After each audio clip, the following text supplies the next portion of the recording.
Hello friends, very very very good morning. How are you all? Hope you all are doing great. So आज मैं फिर से एक बहुत प्यारी स्टोरी लेकर आई हूँ। बहुत सारे वर्ड्स हैं, ग्रामर के रूल्स हैं और हिंदी टू इंग्लिश ट्रांसलेशन करेंगे। तो आइए देखते हैं आज की स्टोरी में क्या है खास आपके लिए। हाँ, स्टोरी है द डिकैट एंड द फिश। डिकैट किसे बोलते हैं? जो लुटेरा होता है ना, डकैट, उसी को बोला जाता है। फिश यानी मछली। तो एक लुटेरे और मछली की कहानी है। देखिए क्या कहानी है दोनों की। Once upon a time,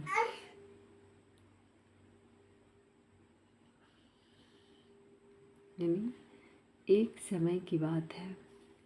in Arabian city an atrocious decade lived with his enormous soldier। फिर से देख लेते हैं। वंस अपॉन अ टाइम यानी एक समय की बात है। इन अरबियन सिटी, ये जगह का नाम है, ठीक है। अरबियन सिटी जगह है। एंड एट्रोसियस, एट्रोसियस का मतलब क्या होता है? बहुत भयानक। डिकैट, कैसा डिकैट था? बहुत भयानक, डरावना, लोग खौफ करते थे उससे। लिव्ड यानी रहता था। With his enormous soldier, enormous means होता है बहुत बड़ी सोल्जर के साथ, मतलब उसके बहुत ज़्यादा सैनिक भी था। वो डकैत भी था, साथ में साथ उसका बहुत सारा सैनिक भी था।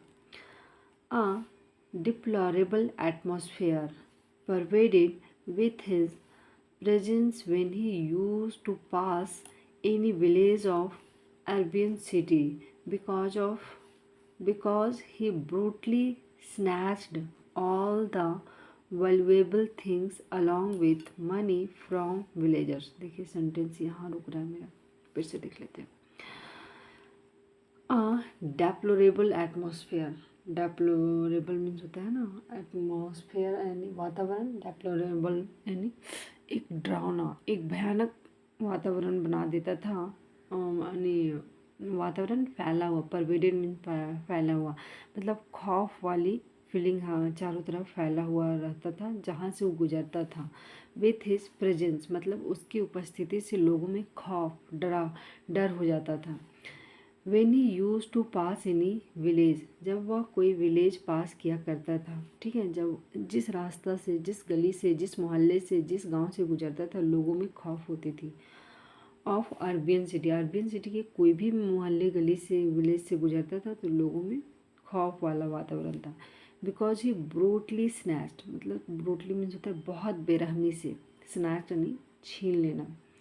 ऑल द वैल्यूएबल थिंग्स मतलब जितने भी मूल्यवान महंगी चीज़ें होती हैं, जैसे सोना चांदी जेवरात है, सारी चीज़ों को बहुत बेरहमी से छीन लेता था। अलॉन्ग विथ मनी, साथ साथ पैसा भी। फ्रॉम विलेजर्स यानी गांव वालों से। यहाँ तक समझ में आ गई? यहाँ देखते हैं। He committed such crimes daily, मतलब इस तरह का क्राइम जो है, क्राइम यानी क्या बोल सकते हैं, अपराध हर रोज़ किया करता था। कमिटेड यानी हर रोज़ इस तरह का अपराध का अंजाम देता था।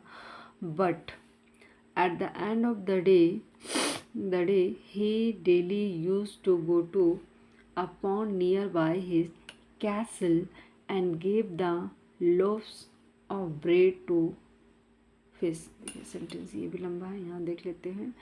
ही कमिटेड सच क्राइम्स डेली, मतलब इस तरह का अपराध को हर रोज़ वो अंजाम देता था। बट लेकिन eight the end of the day, एक चीज़ और बता दें फ्रेंड्स, जब इधर नेगेटिव दिया हुआ है, ही कमिटेड सच क्राइम्स डेली, ठीक है, ये नेगेटिव सेंटेंस है। और इसके बाद जब बट लगा हुआ है तो इसके बाद एक पॉजिटिव सेंटेंस दिया रहेगा। ये हर जगह आप देखेंगे, अगर बट के पहले नेगेटिव है तो बट के बाद हमारा एक पॉजिटिव सेंटेंस आएगा। तो वही चीज़ है।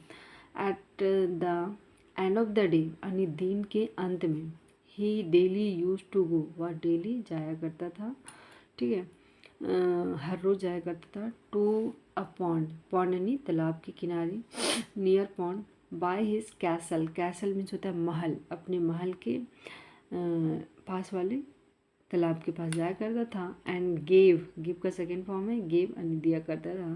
The loaves of bread to fish, लोगों ने ब्रेड का जो टुकड़ा होता था वो मछलियों को दिया करता था। ये पॉजिटिव सेंटेंस है, ये अच्छी आदत दिखा रहा है ना।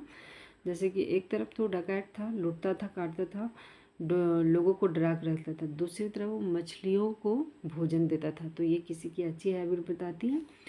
वन डे, एक दिन, ही गॉट एन इंजरी, वह किसी तरह से जख्मी हो गया, which led to his death, जो उसकी मृत्यु की कारण बन गया। ठीक है, वो किसी तरह जख्मी हो गया और वो उसकी मृत्यु का कारण बन गया। Now his soul was being taken to hell for his merciless acts, अब उसकी जो आत्मा थी वो वॉज बीइंग टेकन, ये हमारा पास्ट, सिंपल पास्ट का ये क्या बोल सकते हैं, पैसिव है कंटिन्यूअस में।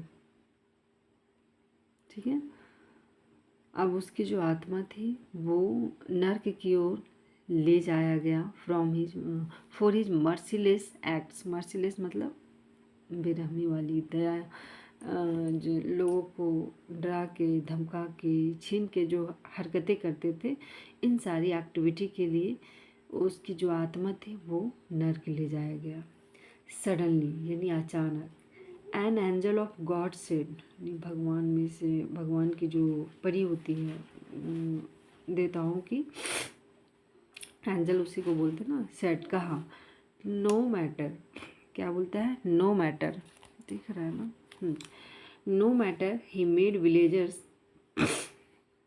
Life terrible but on the other hand, देखो क्या बोलती है, नो मैटर, कोई बात नहीं, ही मेड विलेजर्स लाइफ, ये इन्होंने गांव वालों की ज़िंदगी को कैसा बना दिया, लाइफ टेरेबल मीन्स डरावना, भयानक, तबाह किया है, बट लेकिन ऑन द अदर हैंड, दूसरी ओर, ऑन द अदर हैंड मतलब एक तरफ पॉजिटिव एक तरफ नेगेटिव, कि चलो कोई बात नहीं, ये लोगों को परेशान किया, मारा, छीना, लेकिन दूसरी ओर यानी on the other hand he has fed, feed का सेकेंड फॉर्म है ही हैज़ फेड, यानी इन्होंने द फिश यानी इन्होंने मछलियों को खिलाया है, तो ये अच्छी हैबिट है ना। So he must be given more life for living, इसे ज़रूर देना चाहिए, मस्ट जब लगा रहता है ना तो पॉसिबिलिटी बहुत ज़्यादा होती है। सो इसलिए हिम उसे ज़रूर दिया जाना चाहिए, given, be given, must be given more life, उसे और ज़िंदगी ज़रूर देना चाहिए, मतलब और जीने की अवसर और देना चाहिए, फॉर लिविंग, रहने के लिए, जीने के लिए।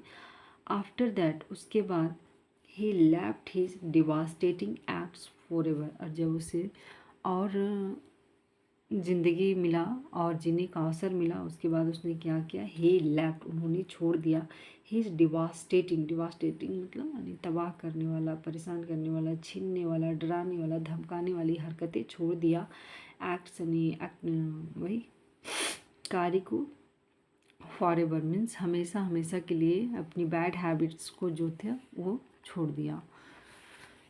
तो ये थी story. Moral of the story देख लेते हैं। मोरल ऑफ द स्टोरी क्या बोलते हैं, scene can be parallelised by humanity and nobility, scene यानी होता है पाप, पैरवलाइज्ड मीन्स होता है नष्ट कर देता है, ह्यूमैनिटी मानवता को, दयालुता को कहने का मतलब है, पाप है ना वो नष्ट कर देता है जब हम उसे प्यार से समझाते हैं। ह्यूमैनिटी मीन्स होता है दयालुता, है ना, और इसकी ह्यूमैनिटी यहाँ क्या थी, दयालुता किस में दिखा रहा था, ये मछलियों पे। ठीक है, एक तरफ तो पाप बटोर रहा था और दूसरी तरफ मछलियों को से, तो भगवान के पास कहते हैं ना सब चीज़ का लेखा जोखा होता है, तो भगवान जब इसके लेखा जोखा को देखे तो उन्हें लगा कि चलो एक तरफ तो ये पाप भी किए तो दूसरी तरफ पुण्य का कार्य भी किया है, इसीलिए इसे एक चांस और दिया गया। और जब इसे चांस दिया गया तो फिर ये चांस को गंवाया नहीं, अपने जितने भी बैड हरकत थे उसे छोड़ दिया और अपना अच्छा काम करने लगा। तो ये रही स्टोरी। आपको स्टोरी कैसी लगी? Thank you so much for watching, please support me.